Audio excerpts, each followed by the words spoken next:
Uh-oh.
Jake Paul Chavez, does that fight legitimize Jake Paul, or is it just another spectacle? Listen, I think if Chavez comes in any kind of shape with any kind of desire, maybe it can be. It's not a terrible fight.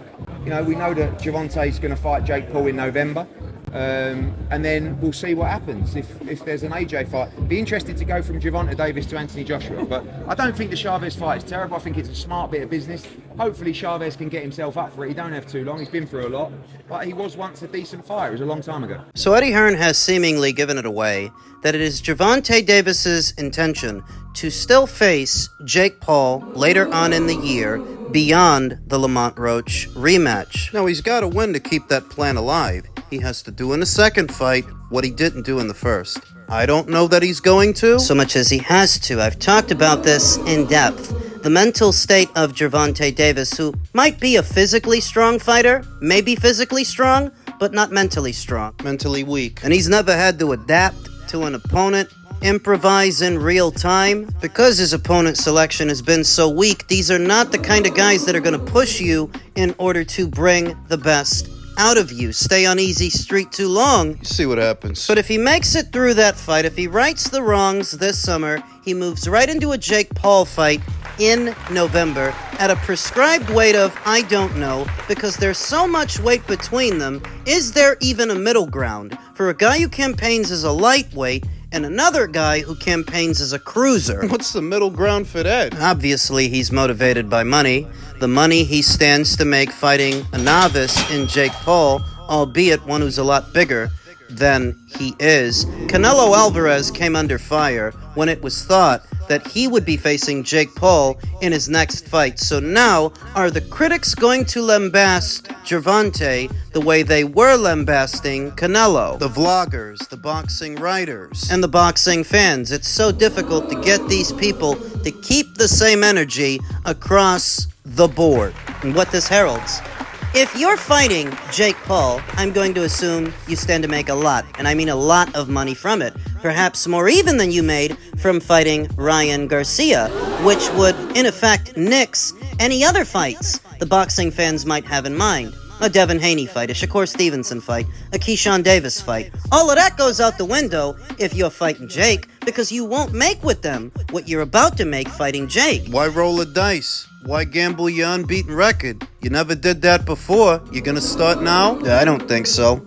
And before we got to this point, it would seem that this plan was already in play on the predication that Gervonta would make short work of Lamont, like he's made short work of other fighters that he brought up in weight. That this plan was always going to happen. So when he said he was walking away from the sport, it could have been with this in mind. Do the Lamont Roach fight, beat him, then go on to make all this money with Jake Paul so you can sail off into the sunset. What I think is cause for celebration. The sooner Gervonta Davis leaves the sport of boxing, the sooner we don't gotta deal with his lame brain fans. Bye. And the hyperbole that has been so long attached to him, the assertions. The nonsense. Now, history will not be kind to the legacy, the memory of Gervonta Davis. What people will remember is there were a lot of good fighters around at the time that he was fighting, but he didn't face very many of them. Never got around to facing Loma when Loma was all in his prime.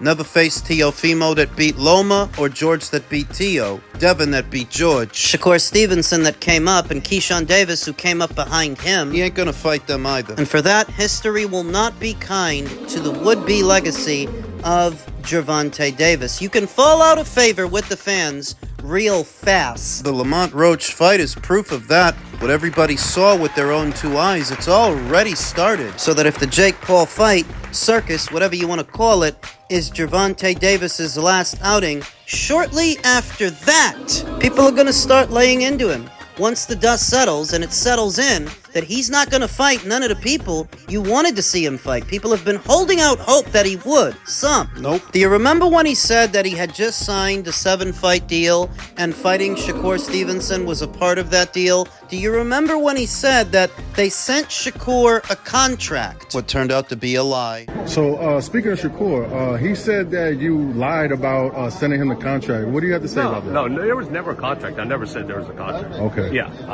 There were some, very preliminary discussions, with PBC. But, they didn't go very far because, the reality, it never went anywhere near a contract. Stefan is in the loop. He would know if a contract went out to Shakur Stevenson. He says one didn't. While Gervonta Davis is still an active fighter, people will still defend him. But that defense team will dissipate over time. If the Jake Paul fight turns out to be his final fight, interest in him will wane until ultimately it disappears. The only real memory of him people will have are all the scrubs he knocked off. All those victories that aged badly. Like the win over Rolly. Rolly that got knocked out by Isaac.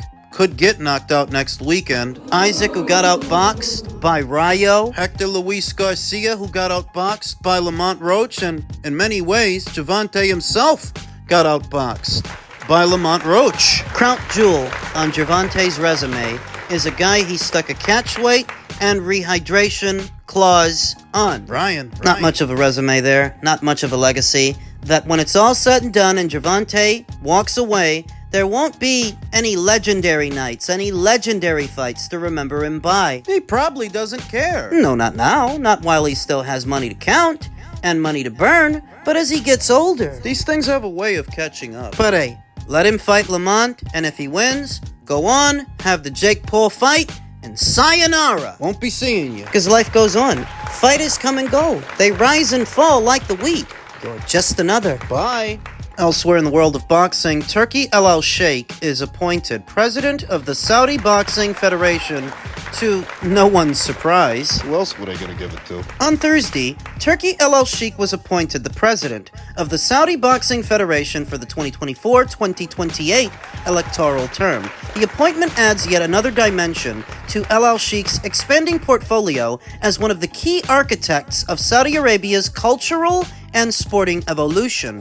As chairman of the General Entertainment Authority, Sheikh has been central to the kingdom's sweeping efforts to stamp itself as a global entertainment hub. His initiatives are closely aligned with Vision 2030, Saudi Arabia's strategic plan to diversify its economy and enhance cultural standing on the world stage. This is what I've been telling you in video after video, and what seems to get lost on many a boxing fan, there's more going on in Saudi than just boxing. That's a small part of it. At the heart of this transformation is Riyadh Season, a 6-month festival that debuted in 2019 and has since evolved into one of the largest cultural events globally. The 2024 edition brought a mix of sports, music, food, and live entertainment to millions of visitors, drawing global celebrities.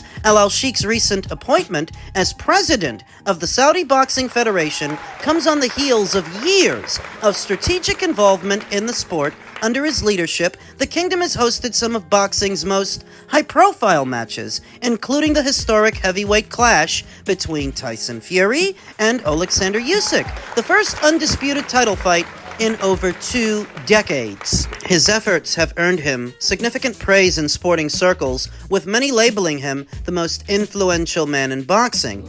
Sheikh's vision doesn't stop at the kingdom's borders. Riyadh Season events have expanded internationally, making appearances in London, LA, and beyond. These overseas ventures showcase Saudi Arabia's cultural export capabilities. In recognition of his contributions, Sheikh was named Most Influential Personality in the last decade at the 2024 MENA Effie Awards. The accolade highlights the impact of his work across multiple sectors: entertainment, sport, and economic development. But some here in America are trying to make him out to be a sketchy character with a sketchy past.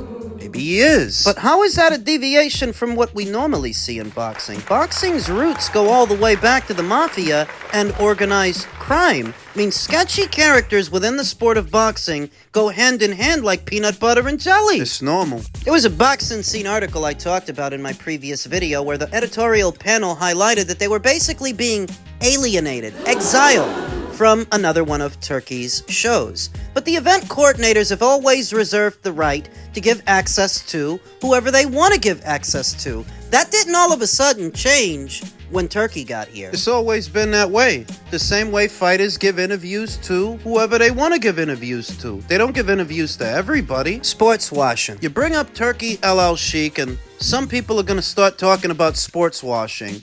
That the Saudis are trying to draw attention away from all their numerous human rights violations by sports washing. And maybe that is what they're doing. I don't care. Because there are people out there that say the exact same thing about the United States due to their affiliation to Israel and what is going on in Palestine. The Gaza Strip, from where I'm sitting. The role of hero or villain is assigned by whoever's telling the story. I'm just here for boxing. I'm just here for sports. And if some guy in Saudi with a lot of money wants to put together big-time boxing matches, then I'm gonna watch them. I ain't gonna virtue signal about it. The way so many college students often do from their iPhones. And how do you think those iPhones get manufactured? Slave labor. How many comforts and how many modern-day pleasantries do you benefit from that all stem from slave labor? Like I said, everybody can beat a bad guy depending on who's telling a story. And I'm not here for that. I'm not here for geopolitics. Not here to stand on a soapbox, wagging my finger in your face, trying to tell you how to live your life and what's wrong with you. That you want to tell me what's wrong with him? There's sports washing, human rights violations. He's a sketchy character. You know who else was a sketchy character? Daniel Kinahan, and there were plenty of people in boxing that were happy to rub elbows with him. And Al Heyman before him, who developed a bit of a reputation in the music industry as being a scam artist before he went all in boxing. And before Al, there was Don King. Before Don King, there were many, many others. Don King actually killed a guy. Killed two guys, I think. There's never been an era of boxing that did not involve sketchy characters. Thus, Turkey's entry into the sport is just more of the same. The updated version, upgraded to the international stage, where almost any fight can be made. And I, as a boxing fan, am not complaining. Or pretending to be more than what I am. We sit around watching a sport where the two guys beat the hell out of each other, because that's what we want to see. The violence, the blood and guts. So that you can start up with the Amnesty International routine? Give me a break. Anybody piping up about how Turkey's a sketchy character with a sketchy past is either doing so out of sheer ignorance or ulterior motives, because sketchy characters in the sport of boxing go hand in hand. Like mac and cheese. Where the hell have you been that you're worried about one instead of the vast sum we've seen in the sport over the years? You're either stupid or playing stupid, and neither would surprise me. How long is this gonna last? These vast sums of cash that Saudi Arabia is choosing to inject into the sport of boxing, I don't know, but the rule of thumb is that nothing lasts, so enjoy it while it's here. Get while the getting is good, while the pay-per-view prices are low but the fights are good. Stop being such a sourpuss and enjoy it. Kick back and enjoy the show while the show is on. Jesus Christ. Elsewhere in the world of boxing, a sobering take on tomorrow's action across the pond. Jamie James said, Eubank is in his mid-30s, and I'm sure he has an experienced team. Yet now you have all this fake outrage about his safety from the usual idiots who grift a living out of being quote-unquote boxing experts. If the Eubank camp thinks it's safe for him to take the fight on those conditions, then it's perfectly fine with me. If they have prioritized greed over safety, that's his problem. I agree with all of that. I mean, how many of these bleeding hearts are actually going to boycott tomorrow's fight based on all their outrage and their moral authority. This fear for Chris Eubank Jr.'s safety because he blew the weight. Been campaigning as a middleweight for a while now, guys. That didn't all of a sudden start with Conor Benn. They're gonna watch the fight regardless of what they're saying. So what they're saying doesn't count for very much. Conor Benn said, "Christopher, who are you trying to fool and get sympathy from? I'm coming up to your weight, a weight you've made your last 3 fights and most of your career. It's like you're looking for excuses already. First time you've ever missed weight, and first time you've ever posted a video." There's several videos of himself in a sauna suit trying to sweat it out and boil down to 160, but I don't remember him posting videos like these for either of the Liam Smith fights or the Camille Zeremata fight. All of a sudden, you want to let everybody know how grueling it is, how difficult it is when all you're doing is trying to make the same weight you've been making, you made before. Stop piping up now that you're fighting Conor. It lends credence to the notion that you're making preemptive excuses for what could be a loss tomorrow. And I do have Chris Eubank losing the fight. It's supposed to be a 2-fight engagement.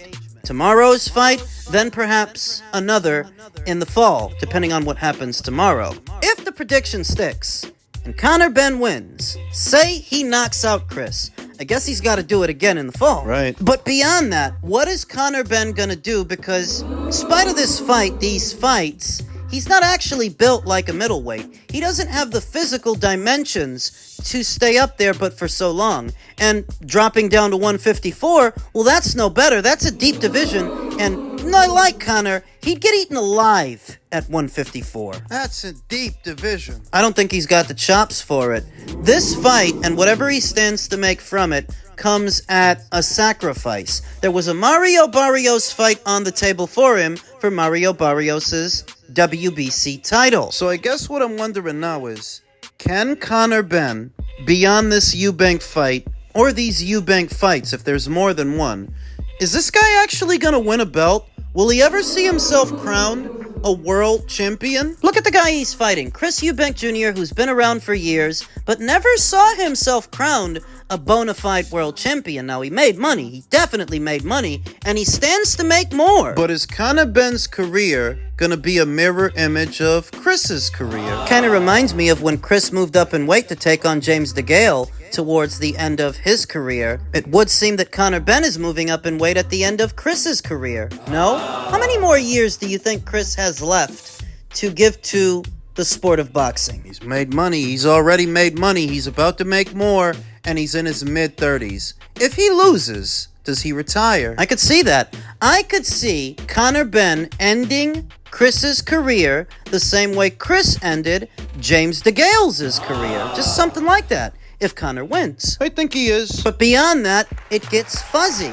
I don't actually know what's in store for Conor Benn after this Eubank saga wraps. Where's he gonna go?